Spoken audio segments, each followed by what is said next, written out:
también se pone usualmente en estos casos. En el caso de la estatización de la banca, no sé si se acuerdan, en el primer gobierno del doctor García, cuando se estatizó la banca, salió un decreto supremo, me parece, un decreto ley o algo así, en el cual se prohibía la venta de las acciones y derechos de los banqueros. ¿Qué hicieron los banqueros? Plantearon acciones de amparo y pidiendo la suspensión, medida cautelar, la suspensión de los efectos de esa norma. ¿Qué es lo que hicieron algunos jueces? Suspendieron los efectos de esa norma. ¿Y qué hicieron los banqueros? Vendieron, pues. Como no había prohibición porque estaba suspendido por juez, vendieron. ¿Y qué pasó? Vendieron a un tercero, vendieron a un cuarto, vendieron a un quinto. Cuando al fin se desestimó la medida cautelar, y es irreparable el tema. Porque el quinto compró con, obviamente, buena fe. Los registros aparecían como propietario y yo compraba en base a ellos. Ese principio tiene que observar. No superar, prohibición de superar el límite de irreparabilidad. Tiene que ser fácilmente o en todo caso adecuadamente reversible en su momento si es que la pretensión se desestima. Eso es lo que el juez tiene que cuidar. Dos principios básicos: mínima injerencia y el principio de prohibición de superar el límite de irreparabilidad. Ya, algunos aspectos procesales acá y con esto termino. ¿Están apurados? Ya, la medida anticipada. Algunos aspectos nomás acá, medida anticipada. La medida anticipada está prevista en el artículo 618 del Código Procesal Civil y tiene que ver con el siguiente caso. Algo ya creo que adelanté. Un amigo por ahí algo de eso me comentaba también. ¿Qué pasa si yo digo una medida cautelar en virtud de la cual embargo o secuestro de repente determinados bienes perecibles? Fruta, se me ocurre papaya, de repente plátano, que son los más perecibles. ¿Qué pasa si yo digo? Entonces yo como ejecutante o como solicitante de la medida cautelar secuestré y ya tengo en posesión de mi custodio la medida cautelar, el bien, el producto perecible, que es lo que puedo ver, que se venda, pues. Que se venda porque es perecible. Y si no se vende y después no me autoriza la venta, ¿qué va a pasar? Que eso se va a malograr. Y se va a malograr, va a causar perjuicio tanto al demandado porque perdió esa mercadería, y a mí como demandante porque yo no voy a poder de ninguna manera hacerme cobro de mi crédito, porque ese es el bien precisamente que va a cautelar mi crédito. A eso se refiere el artículo 618. Me permite permitirme vender lo que se afectó, ¿no? Pero claro, el dinero obviamente tiene que quedarse a disposición del juzgado. O sea, no es que lo vendo y me lo meto al bolsillo, ¿no? Eso no es. ¿Por qué? Porque es medida cautelar, pues. También no hay que ser muy vivo, ¿no? Me lo venden y se lo meten al bolsillo y chao, se acabó. No es así, pues. El tema no es así. Lo vendo y definitivamente lo consigno a nombre del juzgado. Ese es el tema. Bueno, la medida cautelar maliciosa o innecesaria. Fíjense ustedes, se dice que solamente se pagará indemnización. La sumía del 621 dice así: medida cautelar innecesaria o maliciosa, caso en el cual se debe pagar daños y perjuicios. Ahora, aquí hay un debate también, una discusión.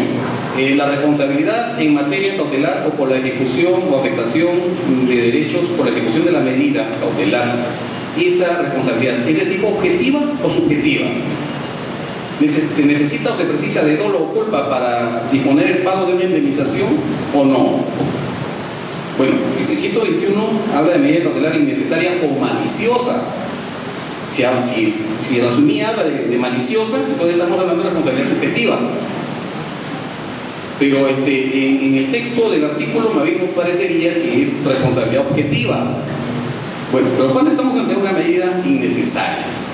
Miren, aquí hay dos temas. Medida innecesaria es aquella medida cautelar que se dictó en atención a que el juez en su momento observó verosimilitud, peligro en la demora, razonabilidad, congruencia, en fin, contra cautela, todo. Y la dictó. Pero resulta que con el transcurso del proceso, al finalizar el proceso, el juez evalúa todos los medios probatorios y determina que no le corresponde el derecho. Desestima la demanda y eso queda como cosa juzgada, y en consecuencia la medida cautelar tiene que levantarse. Ahora, ¿qué va a ocurrir? Si la medida cautelar se levanta, entonces pues podríamos decir, bueno, hay daños y perjuicios. Si es responsabilidad objetiva, evidentemente que sí, tendrá que pagarse con cautela. Pero si optamos por la otra posición, que es responsabilidad subjetiva, no. Hay que demostrar primero que fue maliciosa la medida, que hubo dolo o culpa. Y en este caso, del dolo, y si no se prueba ese dolo o culpa, bueno, pues no tiene por qué haber indemnización. No nos olvidemos que hay una norma también de carácter general en materia de responsabilidad civil que dice que no existe responsabilidad por ejercicio regular de un derecho.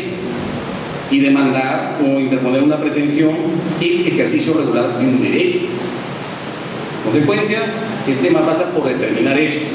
De mi punto de vista, tiene que haber, obviamente, medida cautelar maliciosa. La innecesaria no debería pagar indemnización alguna.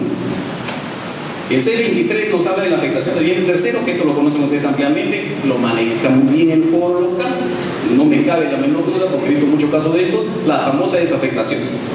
¿No es cierto? Acreditar fehacientemente que el bien que ha sido afectado no corresponde o no es propiedad del afectado, sino es propiedad de un tercero que no tiene nada que ver ni con la relación procesal ni con la relación sustantiva de conflicto. Y por lo tanto, no tiene por qué afectarse.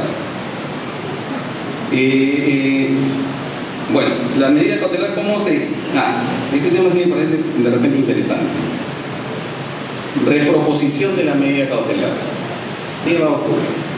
Yo planteo mi medida cautelar, pido que... Bueno, planteo mi medida cautelar y el juez me dice, ¿sabe qué? No hay verosimilitud. En consecuencia, con la apariencia, perdón, que no hay peligro.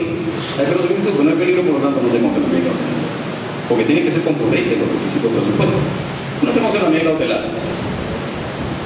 Listo. ¿Eso qué va a implicar? ¿Que yo ya no voy a poder nuevamente interponer mi medida cautelar? No. ¿Por qué? Porque no nos olvidemos que de repente el proceso va avanzando y conforme se actúan los medios probatorios, imagínense una declaración de parte, donde de repente la parte demandada, a pesar que en su contestación de demanda no reconoció, ya en el pliego interrogatorio que se le hace en la audiencia de prueba correspondiente, admite, afirma que sí, efectivamente reconoce, digamos así, una obligación, que en su momento no estaba todavía visible. Yo no estaré imposibilitado en ese momento de pedir nuevamente la medida cautelar porque ahora sí hay verosimilitud. Por supuesto, no hay ningún problema. El hecho que en un primer momento me denieguen la medida cautelar no significa que ya no voy a poder plantear más adelante el mismo pedido. Sí puedo plantearlo, con mejores, de repente, fundamentos, con mejores medios probatorios, por supuesto. Pero sí va a ser posible. Eso se llama reproposición de la medida cautelar, que, ojo, es distinta y esto también es chicana pura, o sea, litigación de mala fe o de mal arte, ¿no? El que se plantee medidas cautelares indistintamente, una misma medida cautelar para distintos jueces, para ver en cuál de ellos liga. Eso ya no es cochinada, ¿no? Eso no se puede hacer. ¿No es cierto? Eso no es posible. Eso ya no es reproposición, eso es chicana pura. Muy bien, entonces la extinción de la medida cautelar.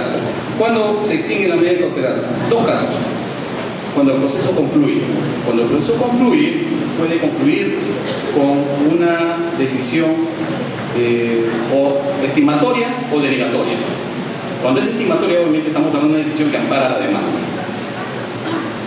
Y cuando es estimatoria, estamos hablando de una resolución que declara infundada la demanda o la declara improcedente, porque de repente hay un defecto en la relación procesal. O no hay presupuesto procesal o no hay una condición de la acción. Consecuencia, declara improcedente la demanda. De esa forma se puede pronunciar después, desestimando la demanda, o infundada o improcedente. Muy bien, con la decisión final concluyó. Ahora, en el primer caso, cuando concluye el proceso y se ampara la pretensión, ¿qué va a ocurrir? Va a ocurrir que la medida cautelar deja de tener vigencia. No es que desaparezca, sino que cambia su naturaleza y ya pasa a ser medida de ejecución. Ya no es más medida cautelar. Por eso es que a veces, cuando no se manejan estos temas, he visto en algunos casos, ya el proceso terminado, señor juez, terminado, ya con sentencia firme, pido medida cautelar. Oye, ¿qué vas a pedir medida cautelar, compadre? La medida cautelar es para asegurar la ejecución del fallo definitivo. Ya el fallo definitivo, ¿qué medida cautelar vas a pedir? Pues hombre, por favor. Entonces, tiene que pedir una medida de ejecución en forma de, cuando es otro tema. Pero no vas a pedir medida cautelar, pues, porque ya el fallo está dado, ya. Simplemente trata de ejecutarlo decidido, ¿ya? Bueno, Bueno, y cuando se desestima la pretensión, cuando se declara improcedente o infundada, obviamente que la medida cautelar también, en definitiva, tiene que dejarse sin efecto. Y el otro tema es la caducidad. Cuando yo ante el proceso propongo una medida cautelar,